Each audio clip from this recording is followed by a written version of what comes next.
बंदा बताओ ये इंटरनेट इजाद किसने किया था? मैं तो बंदा ढूंढ रहा हूं कि मुझे मिल जाए आज। और अब्दुल्ला को मैंने कहा कि अब्दुल्ला जरा बंदा पता करके मुझे बता। गुड मॉर्निंग, अस्सलाम वालेकुम। वालेकुम अस्सलाम सर। पता करा लिया? मैंने ये पता करा लिया कि कब बना था और कैसे बना था। बंदा बता मुझे, बंदा। सर बंदा मैं आपको इसलिए नहीं बताऊंगा क्योंकि मुझे डर है आप उसे मारेंगे पकड़ के। क्या हाल है? बेहतरीन सर, आप सुनाएं। All good, all good. अच्छा क्या सीन है भाई आज? सर सीन ये है कि मैं आपको एक तरह तस्वीर बना के देता हूँ ना, ठीक है। कि आप इमेजिन करें कि मैंने अपना सेगमेंट आपको भेजना है कि सर ये मेरी स्लाइड्स हैं, हाँ। ये मेरा थोड़ा सा कंटेंट है, लेकिन आप रहते हैं F6 में कहीं पे, ठीक है। मैं रहता हूँ I8 में, ठीक है। और मैं आपको वो भेज नहीं सकता। तो सोचे कितनी ज़िंदगी मुश्किल हो जाएगी कि पहले मैं आपके घर जाऊं, फिर मैं सदीर साहब के घर जाऊं, एक एक बंदे को वो पहुंचाऊं। और पुराने वक्तों में एक घोड़ा हो तुम्हारे पास, उस घोड़े में बैठ के तुम पहले मेरे घर आओ, फिर वहां बैठ के तुम मेरे साथ खाना खाओ। क्या बात है। फिर तुम्हारा घोड़ा बीमार हो जाए, मैं को मेरा ऊंट ले जाओ, या मैं कबूतर भेज दूं उसके पाँव में हाँ, बांध हम के। कहेंगे जल्दी से अब सुधीर के घर कबूतर के जरिए हम प्रेजेंटेशन भिजवा दें। कुछ ऐसा ही हो रहा है अभी भी? ऐसा नहीं हो रहा है, ये जिंदगी इससे काफ़ी आसान हो गई थी 1960s में। अच्छा, ओके। जब इंटरनेट बन गया था, बहुत लोगों को लगता है कि नई चीज़ है, 1990s या 2000s में आई है। ये आम जो है, नॉर्मल जो है, ये 1990s या 2000s में आई थी। 1960s में इंटरनेट आ गया था, ठीक है। लेकिन उस टाइम पे ये बहुत ही ऑफिसेज में या गवर्नमेंट लेवल्स पे बहुत ही जो सेंसिटिव एरियाज़ होते थे वहाँ पे यूज़ किया जाता था, यहाँ पे बहुत ज़्यादा फास्ट कम्युनिकेशन की ज़रूरत रहती थी। ठीक है। लेकिन 1970s और 80s में हमने जो सोशल मीडिया की कम्युनिटीज़ हैं उनकी इमरजेंस देख ली कि वो आहिस्ता आहिस्ता बनने लग गई। और 1990s में जो है इंटरनेट ऑफिसेज में आना शुरू हो गया, नेट कैफ़ेज़ बनना शुरू हो गए। 2000s में आपको याद है कि बहुत कॉमन हो गए थे नेट कैफ़ेज़। बिल्कुल बिल्कुल। और मिड 2000s में कहीं पे आता है सोशल मीडिया। ठीक है। सोशल नेटवर्किंग जो है वो बहुत ही आम हो जाती है। लेकिन ये जो इंटरनेट का सफ़र है ये इतना आसान नहीं था। ये अगर हम सोचते हैं कि यार ये जो इंटरनेट है ये कैसे आता होगा, तो एक आम तासुर ये भी है कि ये सैटेलाइट के थ्रू आता है। बिल्कुल बिल्कुल। ये सैटेलाइट के थ्रू नहीं आता। अच्छा।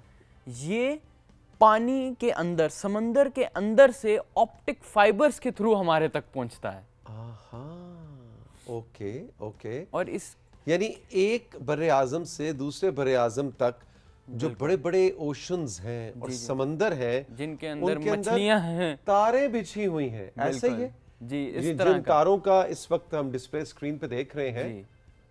Very interesting, very. ये हम देख सकते हैं कि किस तरह जो पूरी दुनिया है वो कनेक्ट हुई हुई है समंदरों के थ्रू। वाह।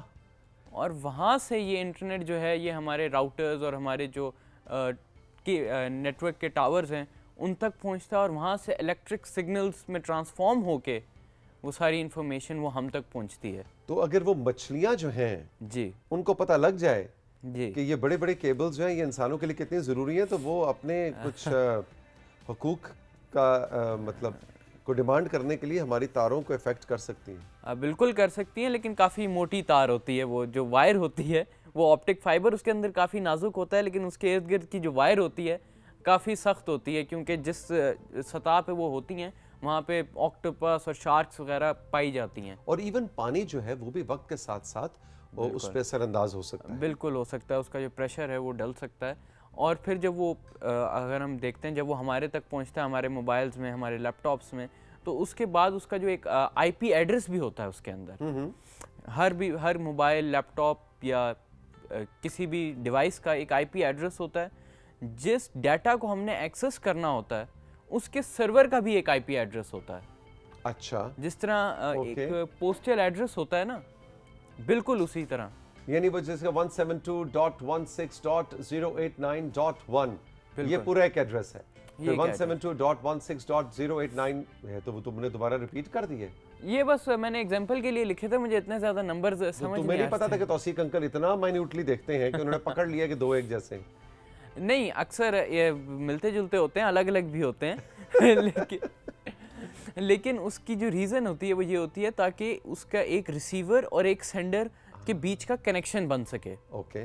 हम जिस भी वेबसाइट के थ्रू किसी भी डाटा को एक्सेस करते हैं, जिस भी डिवाइस के थ्रू एक्सेस करते हैं, उनका एक पोस्टल एड्रेस ही समझ लें, इस IP एड्रेस। बिल्कुल, जैसा एक नॉर्मल पता होता है किसी पता होता है, और वहाँ से ये चीज़ें हमारे तक पहुँचती हैं।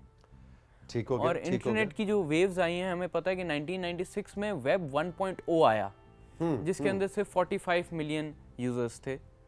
अच्छा। जिस जमाने में मैं बात कर रहा हूँ कि 45 लाख। जी हाँ, 1.0 में 45 लाख यूजर्स थे 1996 में, और 2.0 में 2006 में 1 बिलियन यूजर्स के करीब हो गया था। एकदम से 45 लाख से 1 बिलियन तक पहुंचा। जी हाँ, और फिर वेब 3.0 में हम देख सकते हैं कि आज की दुनिया में तकरीबन 8 बिलियन के करीब लोग हैं, मतलब पूरी दुनिया ही ऑलमोस्ट इंटरनेट यूज कर रही है। तो ये देखो स्लाइड के ऊपर मजेदार चीज अब्दुल्ला जो तुमने बनाई है कि 96 से 6 और 6 से 16 जी 10-10 साल का फर्क है। जी हाँ, और 16 में हम देखते हैं 8 बिलियन लोग यूजर्स हैं। जी हाँ, अब एक लिहाज से आप देखें तो 16 के बाद अब 26 आया खड़ा है, तकरीबन 2 साल 24 के तकरीबन हम दरमियान में हैं।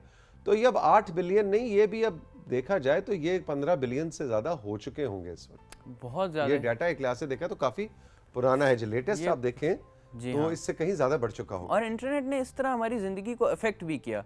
अगर हम अपने सोशल मीडिया की बात करते हैं तो मीडिया एक ज़माने में था कि जब हमारे पास लफ्ज़ भी नहीं थे बोलने के लिए, तो जो पहला मीडिया था वो कहा जाता है कि वो रिटन वर्ड था या स्पोकन वर्ड था जो बोला गया। उसके बाद हमारा प्रिंट मीडिया आया, हमारा रेडियो आया, टेलीविज़न आया, और अब सोशल मीडिया ने लोगों को इस तरह का कुछ कर दिया है कि हम ना ही कंज्यूमर्स हैं, हम ना ही प्रोड्यूसर्स हैं, हम प्रोज्यूमर्स हैं। प्रोज्यूमर्स? जी हाँ, हम क्योंकि अपने कंटेंट को प्रोड्यूस भी कर रहे हैं और बाद में उसे कंज्यूम भी कर रहे हैं। अगर आप मतलब अगर हम लोग अपने सोशल मीडियाज़ की भी बात करते हैं तो हम सिर्फ उस पे जाके लोगों की पोस्ट नहीं देखते, हम अपनी पोस्ट भी लगा रहे होते हैं। बिल्कुल। तो अच्छा, ये क्या टर्म है? हमेशा अब्दुल्ला मैं तुमसे कुछ ना कुछ सीख रहा होता हूँ। आज मैं क्या सीख रहा हूँ तुमसे? प्रोज्यूमर्स। ये कंज्यूमर्स और प्रोड्यूसर्स को मिला के बना है। बिल्कुल। और मेरे पास एक और स्लाइड थी, अगर वो हम दिखा सकें। अगली स्लाइड पे चाहते हैं हम। ये कन्वर्जेंस की स्लाइड है। इसका क्या मतलब है, जरा इसके अंदर हम देख सकते हैं कि एक ज़माना था कि जब हमें वक्त देखने के लिए घड़ी चाहिए होती थी, रोशनी करने के लिए टॉर्च चाहिए होती थी, न्यूज़ के लिए हमें अखबार, रेडियो या टेलीविज़न का सहारा लेना पड़ता था। लेकिन अब ये सारी चीज़ें हमारे मोबाइल और लैपटॉप्स में आ गई हैं। ठीक है। जिसकी वजह से अब जो हमारा ऑडियंस है वो भी बड़ी स्पेशलाइज, उसकी जो मार्केट है ना वो भी बड़ी स्पेशलाइज हो गई है। जैसे पहले हम जब टीवी देख रहे होते थे तो हम एक ऐसा एडवर्टाइजमेंट भी देखना पड़ जाता था जो शायद हमें जिससे कोई लेना देना ना हो। ठीक है। लेकिन अब ऐसा नहीं है। अब हम जिस तरह का कंटेंट अपने सोशल मीडिया पे ज़्यादातर कंज्यूम करते हैं उसी तरह का आने लग जाता है। बिल्कुल। अब जैसे अगर मैं 2-3 गाड़ियों के पेजेस को फॉलो करता हूँ, ठीक है, तो जब मैं अपना सोशल मीडिया ऐप खोलूंगा तो पहला ऐड जो मुझे नजर आएगा वो गाड़ी का ही होगा। अगर आप जूतों के किसी ब्रांड को फॉलो करते हैं, ठीक है, तो आपको जूतों के एडवर्टाइजमेंट ज्यादा मिलेंगे। ये स्पेशलाइजेशन हो गई है जिसके थ्रू जो हमारी डिजिटल मीडिया कंपनीज हैं वो भी बहुत ज्यादा पैसा कमा रही हैं। यानी कि वो एल्गोरिदम्स ऐसे सेट हो गए हैं, ऐसे डेवलप हुए हैं कि अब उन्हें पता है कि भाई ये बंदा जो है ना, इसको ये चीज़ पसंद है और इसको हमने ये ही दिखाना है। वो कंटेंट में भी जो आपको रिकमेंडेशंस मिलेंगी वो उसी तरह की मिलेंगी, और उसके बाद जो आपकी एडवर्टाइजमेंट्स आएंगी वो भी उसी तरह की आएंगी। इंटरेस्टिंग। भले ही हम वो कोई अपना सोशल नेटवर्किंग ऐप यूज कर रहे हैं या कोई लाइव स्ट्रीमिंग के लिए ऐड यूज कर रहे हैं, तो उसी तरह की चीजें आपको आने लग जाएंगी। बिल्कुल। अच्छा जी, आखिरी स्लाइड एक और है, और ये क्या कहती है? ये स्लाइड सर जो मैंने आपसे बात की कि अगर हम देखें तो फर्स्ट रिटन वर्ड, उसके बाद हमने किस तरह वो किया है। अगर आप देखें शुरू में एक आदमी जो है पत्थर लेके उस पर लिखने की कोशिश कर रहा है, उसके बाद सारी डेवलपमेंट होते होते एंड में एक बिल्कुल बच्चा सा है और जो कि सोशल मीडिया यूज़ कर रहा है। बिल्कुल, एग्जैक्टली। तो कहने का मतलब यहाँ पर ये है कि हम इतने उस आगे आ चुके हैं सोशल मीडिया में कि अब बच्चा उसको यूज़ कर रहा है और वो भी अपना इनपुट सोशल मीडिया पे डाल रहा है। अच्छा, अब सवाल अब्दुल्ला ये पैदा होता है कि आगे क्या होगा, जिसका मुझे बड़ा डर है। आगे सर एक्चुअली डरने की इतनी बात नहीं है, लेकिन इसके इस्तेमाल को समझने की ज़्यादा बात है। ठीक है। डरना हमें इस लिहाज से चाहिए कि अगर हमें ये इस्तेमाल नहीं करना आता तो ऑब्वियसली इसको हमारे ख़िलाफ़ भी इस्तेमाल किया जा सकता है। जैसे एक और जो सोशल मीडिया कंपनीज जिसको यूज़ करती हैं एक टेक्निक को, वो डाटा मोनेटाइजेशन है। अच्छा।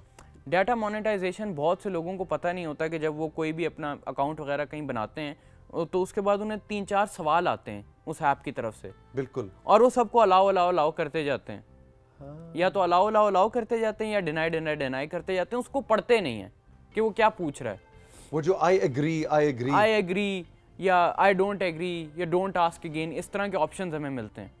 उन्हें पढ़ना बड़ा ज़रूरी है, क्योंकि डाटा मोनेटाइजेशन क्या है कि समझें कि मैं एक यूज़र हूँ, आप एक सोशल मीडिया कंपनी है।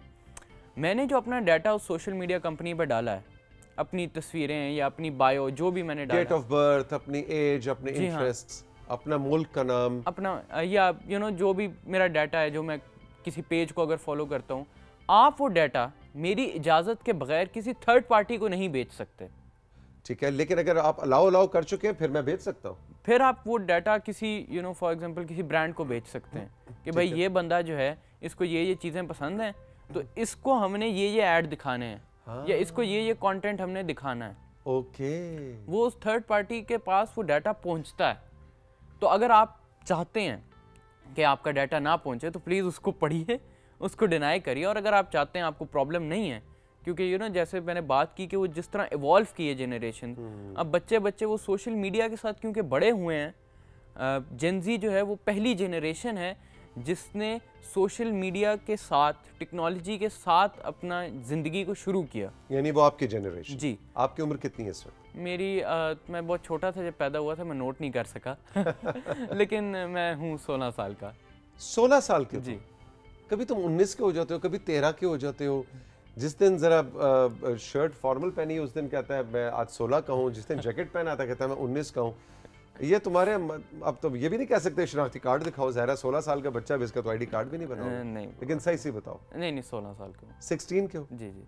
अच्छा, माशाल्लाह अब्दुल्ला, तुम जैसे जो पाकिस्तानी हैं, जी जी, उनसे मिलके, उनको देख के मुझे यकीन हो जाता है कि हमने तो आपको अच्छा पाकिस्तान हैंड ओवर नहीं किया, आई एडमिट।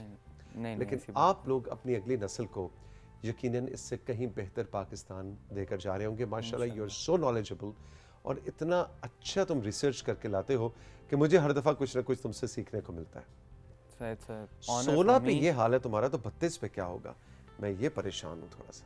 सर 32 पे मेरे ख्याल से मैं ये शो होस्ट कर रहा हूँ। अरे very good, I love it, very good, this should be the spirit. 32 थोड़ा लेट है वैसे। 32 मतलब आपके साथ सर होस्ट करूंगा, ऐसी बात अच्छा? नहीं है। नहीं, तुम 32 के होगे तो मैं तो बस व्हील चेयर पे ही बैठा हुआ। नहीं सर, आप भी हमारे लिए इंस्पिरेशन है, आप हमारे लिए फिटनेस की इंस्पिरेशन है। और आप भी, मैंने देखा सोशल मीडिया बहुत अच्छा यूज़ करते हैं, आप तकरीबन एक इन्फ्लुएंसर हैं। अच्छा, आप भी पैसे कमा सकते हैं सोशल मीडिया से। रियली? बता यार जिगर, पैसे कोई बड़ी सब। आप सिंपली आप ब्रांड्स को अप्रोच करें। अच्छा, आपके इतने ज़्यादा फॉलोअर्स हैं, आप उन्हें क्या भाई मैं ऐसा करूंगा, मैं अपनी किसी भी रील में ना ये कह दूंगा कि आज वो मेरे बाल बने हैं, मैंने ये वाला शैम्पू मैंने इस्तेमाल किया, ये वाला शैम्पू या ये वाला हेयर प्रोडक्ट यूज किया, या ये जो मैंने जैकेट पहनी है, बस ठीक है, ये यहाँ से आज से अब्दुल्ला तुम मेरे मैनेजर हो, ठीक है। इनफैक्ट कुछ सोशल मीडिया एप्स तो आपको प्रमोट करेंगी ये सब करने के लिए क्योंकि कई जगह पे हमें ब्रांडेड फीचर्स मिलते हैं कुछ सोशल मीडिया एप्स पर। तो पूरी दुनिया बदल गई है, बिल्कुल, है ना। देखो अब्दुल्ला, मैं आपको एक मज़े की बात बताऊं, मेरी वो जनरेशन है जब आपकी एज में हम नए बड़े हो रहे थे, जवान हो रहे थे, तो हमारे लिए घर में टेलीफोन लगवाना पीटीसीएल के थ्रू एक बहुत बड़ा कामयाबी का मार्का हुआ करता था। बिल्कुल, कि जिस घर में टेलीफोन लगवा लिया तो वो बहुत बड़ा मार्का है। वो टीआईपी के फोन आते थे जिनको आप ऐसे बटन, लॉक भी लग जाता था उसपे। एग्जैक्टली। तो हमने तो वो वक्त देखा है। और आप माशाल्लाह बहुत ब्लेस्ड हैं कि आपकी जनरेशन को वो बहुत सी चीज़ें जो हमारे लिए आसाइश हुआ करती थी, आपके लिए वो आम एक नेसेसिटी है, आप उसे फॉर ग्रांटेड ले रहे होते हैं। लेकिन खुशी की बात यह है कि इतना तेज़ी से आप लोग टेक्नोलॉजी के साथ आगे बढ़ रहे हैं कि बस वो 32 तक तो सिर्फ ये शो होस्ट नहीं कर रहे होगे, मुझे लगता है कि तुमने तो काफ़ी कुछ सीन ऑन कर देना है डिजिटल दुनिया के अंदर। बाय द वे, तुम्हारे कंपेटिटर्स भी हैं। अच्छा, ये मत समझो नहीं बिल्कुल, हाँ, कि ये राइजिंग पाकिस्तान के फ्यूचर होस्ट तुम हो। नवेरा भी है लाइन में, बिल्कुल, एमबीए भी है, बिल्कुल, पता है ना तुम्हें। ठीक है, तो इन तीनों में से जनाब मैं सोच रहा हूँ कि तीनों को हम जरा ऑप्शन देंगे होस्ट करने के। मेरा ख्याल से तब तक तो सेट भी बड़ा हो जाएगा, तो 3 होस्ट जो हैं वो एडजस्ट हो जाएंगे एक ही फ्रेम में। थैंक यू वेरी मच भाई, बड़ा मज़ा आया। Always a pleasure to have you on the sets. Thank you. और अगली दफ़ा क्या आप टॉपिक लेके आ रहे हो? अगली दफ़ा मेरे ख्याल से, मुझे तो इसमें मज़ा आ रहा है वैसे बड़ा सोशल मीडिया में। अच्छा, लेकिन आप बताएं मैं क्या करूं? मेरे ख्याल में तुम चिड़ियों के हुकूक के ऊपर एक सेगमेंट, चिड़ियों के हुकूक, फाख्ता के हुकूक, मुझे वो ज़्यादा पसंद है। चलो फाख्ता, बर्ड्स के हुकूक, Birds चलो के इसको ओपन करते हैं, उसमें तोते भी शामिल कर लेते हैं, चील बहुत ज़रूरी है, कौवे भी। बिल्कुल, कौवे मेरे बहुत प्यारे दोस्त होते हैं। बिल्कुल। अलामा शाहीन भी, क्योंकि शाहीन, अलामा इकबाल ने कहा था, तू शाहीन है बसेरा कर पहाड़ों की चट्टानों में। तो सारे बर्ड्स के ऊपर ना तुमने एक उनके राइट्स के ऊपर, ठीक है सर, एक सेगमेंट सजा के लाना। बिल्कुल। ऑल द बेस्ट, खुश रहो, जीते रहो। राइजिंग पाकिस्तान में साथियों, एक वक्त है छोटे से ब्रेक का, और ब्रेक के बाद जब हम वापस आएंगे तो डॉक्टर अब्दुल बसीर काजी हमारे साथ होंगे, जो कि एक बाय प्रोफेशन, बाय डिग्री एक इंजीनियर है, इंजीनियरिंग मैनेजमेंट के एक्सपर्ट हैं, लेकिन वो कहते हैं नहीं नहीं, ये तो हो गया साइड पे, मैं आपको बताऊंगा बच्चे कैसे पालते हैं। आज एक इंजीनियर बैठ के हमें प्रोफेशनल गुर बताएगा कि हम आने वाली नस्ल की तरबियत कैसे कर सकते हैं, पेरेंटिंग क्या होती है। बड़ा इंटरेस्टिंग कॉम्बिनेशन है, एक पेरेंटहुड के एक्सपर्ट और एक इंजीनियर का, जो कि हैं डॉक्टर काजी। मिलवाते हैं इनसे आपको इस ब्रेक के बाद।